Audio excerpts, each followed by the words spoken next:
Perkenalkan, nama saya Elizabeth Magdalena Kristiratu, mahasiswi Universitas Negeri Manado, Fakultas Matematika dan Ilmu Pengetahuan Alam, Program Studi Pendidikan Fisika semester 1. Pada saat ini, kita akan membahas tentang kesetimbangan benda tegar. Contoh sederhana yang dapat kita temui dalam kehidupan sehari-hari, misalnya lampu gantung. Pada umumnya, tangkai dari lampu gantung terbuat dari logam yang bentuknya menyerupai rantai. Hal tersebut bertujuan untuk menjaga keseimbangan lampu agar tidak terjatuh. Nah, keseimbangan yang dialami oleh lampu gantung tersebutlah yang menggunakan prinsip dari kesetimbangan benda tegar. Lalu, sebenarnya apakah yang dimaksud dengan kesetimbangan benda tegar? Jadi, kesetimbangan benda tegar itu adalah kondisi di mana momentum benda sama dengan nol.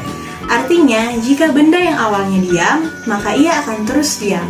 Dan jika benda yang awalnya bergerak dengan kecepatan konstan, maka ia akan terus bergerak dengan kecepatan konstan. Pada saat ini, kita masuk pada syarat kesetimbangan benda tegar.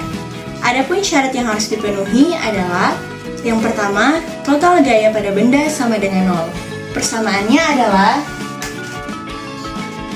sigma F sama dengan nol, yang berarti tidak bergerak secara translasi.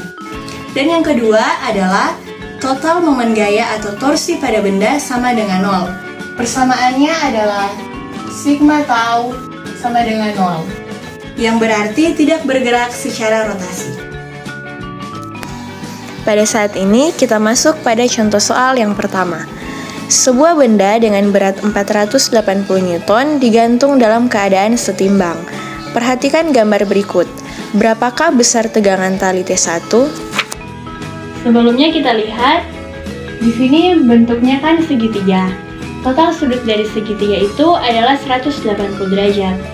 Di sini sudah diketahui besar sudutnya sama dengan 60 derajat, dan di sini 30 derajat. Berarti besar sudut yang di sini adalah 90 derajat. Untuk menyelesaikan soal ini, kita gunakan rumus aturan sinus. Di sini W-nya arahnya ke bawah. Berarti kita cari arah kebalikannya, yaitu ke atas, dan di sini menunjukkan sudut 90 derajat. Jadi di sini kita tulis W per sin 90 derajat. Kemudian untuk T1, kita cari terlebih dahulu total sudutnya. Ini kemudian kita bagi. Besar sudut di sini sama dengan 90 derajat. Kenapa 90 derajat? Karena membentuk sudut siku-siku. Dan untuk sisanya yang bagian ini sama dengan 60 derajat. Kenapa 60 derajat? Karena di sini sudah diketahui besar sudutnya 60 derajat. Karena mereka bertolak belakang, maka dari itu sudut yang di sebelah sini pun sama, yaitu sebesar 60 derajat. Jadi besar sudut dari T1 adalah 90 ditambah dengan 60. Jadi di sini kita tulis T1 per sin 90 ditambah 60 sama dengan 150. Nilai dari W sama dengan 480 Newton. Per nilai dari sin 90 derajat sama dengan 1. Sama dengan T1 per... Perlu kita ketahui, sin 150 derajat ada di kuadran kedua. Berarti 180 dikurang 150 sama dengan 30 derajat. Sin dari 130 derajat adalah 1/2. Jika sudah seperti ini, kita kalikan secara silang. T1 dikali 1 sama dengan T1. 480 dikali dengan 1/2 sama dengan 240. Jadi, besarnya tegangan tali pada T1 sama dengan 240 Newton. Selanjutnya, kita masuk pada contoh soal yang kedua. Perhatikan gambar berikut. Massa M2 adalah 10 kg. Jika sistem dalam keadaan seimbang, maka berapakah massa M1 dan M3? Total dari sudut segitiga adalah 180 derajat.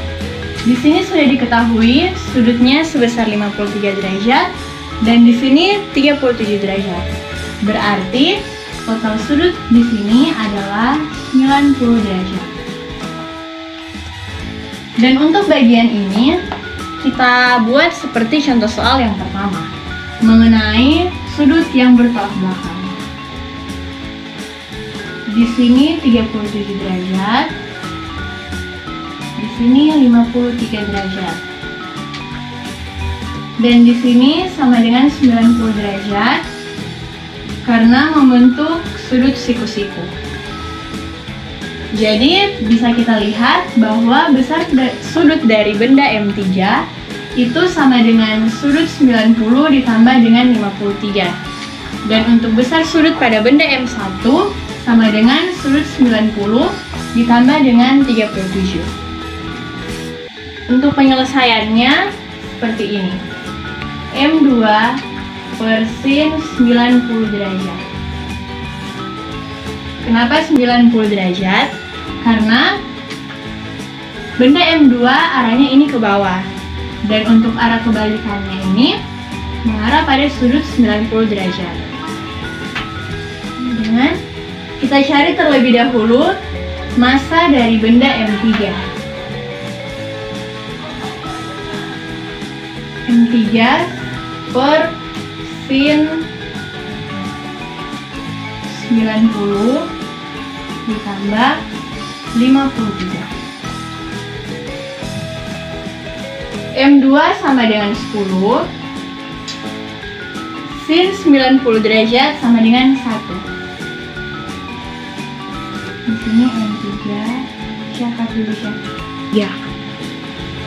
Di sini M3 per nilai dari sin 90 ditambah dengan 53 itu sama dengan nilai dari cos 53 derajat. Jadi di sini 10 per 1 sama dengan M3 per cos dari 53 derajat adalah 0,6. Jika sudah seperti ini, kita kalikan secara silang. Jadi M3 sama dengan 10 dikali 0,6 sama dengan 6. Jadi massa dari benda M3 itu sama dengan 6 kg. Selanjutnya, kita akan mencari massa dari benda M1.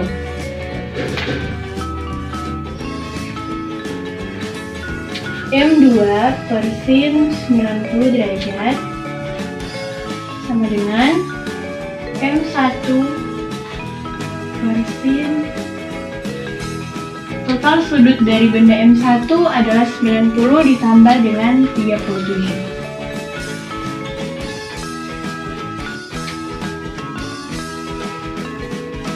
M2 sama dengan 10 per sin dari 90 sama dengan 1.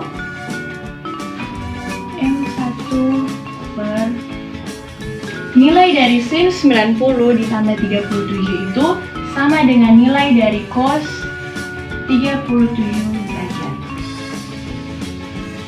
Jadi di sini kita tulis 10 per 1 sama dengan M1 per cos dari 37 derajat sama dengan 0,8. Jika sudah seperti ini, kita kalikan secara silang. Jadi M1 sama dengan 10 dikali 0,8 sama dengan 8. Jadi massa dari benda M1 sama dengan 8 kg. Oke guys, demikianlah penjelasan materi dan contoh soal tentang kesetimbangan benda tegak. Sekian dan terima kasih.